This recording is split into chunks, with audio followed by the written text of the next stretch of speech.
Incredible, yeah. I expect to get crucified there every time I release an album, but particularly this last album, they loved it for some reason. Only the press, the public didn't like it very much. I don't know about that. No, we went and played a couple of gigs there a couple of months back, and it was Brixton Academy. Fought our way in, fought our way out, but it was it was fantastic. Yeah, really good.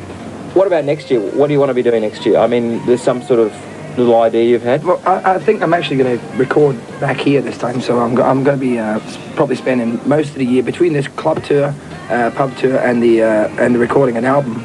I'm probably going to spend quite a lot of time in Australia next year, which would be great. You know, it'd be a nice change because I've been away that way. But you know, I'm far from deserting America and Europe. I'd like to spend a bit more time in Europe as well. Like off the back of that Brixton gig, I went and sort of did a bit of press around there, and it's just a great place. I'd love to go play in there. Yeah, I guess it's important to sort of keep some sort of profile happening in not only Australia but America and England these days. Yeah, it's fairly time consuming, but you've got to do that, you know. So what will Jimmy Barnes be doing for Christmas? Christmas I'll probably be home. We're touring right up until about the day before, and then I've got like 10 days off over Christmas, so I think I'll go home, get all the Canucks and all the homeless members of the band down there for a big dinner, and generally, you know, party out a bit. That's good. So you're going to take all the band maybe to the farm for Christmas? Yeah, that's what we normally do. We did that like every time we have we get all the homeless ones down there. We get like Ralph Clapton, you know, Richard comes down, and everybody else comes down. Everybody that hasn't, you know, got anywhere to go, they all come down and party with us. Well, I was lucky enough to be at Richard Clapton's wedding reception, and could you maybe explain to the folks a little of what happened that night, the band that you put together? Who was in that band? It was by that stage, bloody. It was Richard was in it. Richard, myself, Buzz, was it? Buzz, John Stevens. I think. Stevens, yeah. It was a real mix. Swanee. It was like singer's heaven, you know, singer's hell, singer's heaven, listener's hell. Dancers millennium. I don't know what to do. What should we dance or? No, but it was great. You know, it was like, you know, it's Ralph's wedding. You know, you don't get Richard Clapton getting married very often, so it's, you know, bloody. We had to put it on for him. You know, we got up there and sang a couple of little numbers for him and Susie. You know. Okay, Jimmy, I've asked you this before, but what will you be doing in 5 years' time? Oh, what, on this day? No, not particularly on this day, but in 5 years' time. Hopefully I'll be in, you know, be a better singer by then. That's about it. Making better records and making a heap more money. What about John Swan?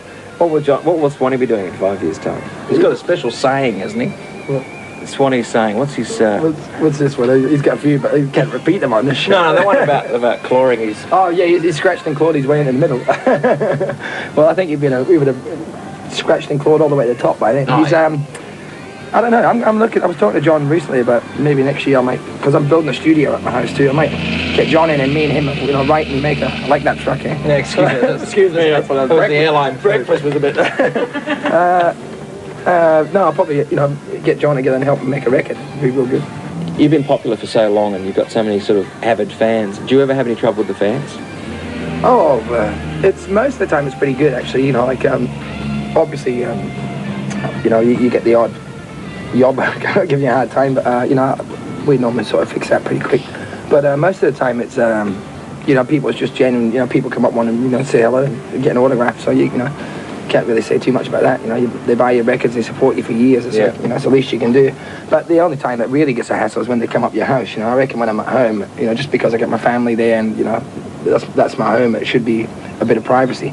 I've actually once had a busload of kids on a school excursion. This hip teacher thought it'd be cool and bring them up to Jimmy Barnes's house, you know, and like about 30 kids screaming came running across my front lawn, you know, and I got like Rottweilers and all this sort of stuff running around. And if the dog had eaten one of them, you know, I would have had to shoot it. You know? So it's a bit of a pain sometimes. Yeah. I had to, like, you know, and I have, you know, mobs of bikies turning up and hanging up outside, and, you know, weirdos try to kick the door down, and, you know. Well, I mean, what do you do? Do you sort of go out and reason with them, or what? If I could catch him, I'd really reason with him. I think it'd be, no, I never say anything about, you know, people coming up to me in the street or anywhere except at home. I just don't like people coming near my house, you know, because you don't know who they are, and, you know, it's you know, if I'm not there, it gets pretty scary for the family, you know. You know, carloads of guys outside the house at 3 o'clock in the morning and stuff like that, you know, and I'm away, you know, on tour. What about the old karate thing? I mean, you're still sort of having a bit of a fitness regime. Yeah, having a bit of a dabble, you know. It's Noel, my instructor's been giving me a hard time, waiting to get me happening again, but I think I'll probably get it. You're only a brown belt. Only a wee brown belt. Oh, yeah. Jimmy, thank you very much.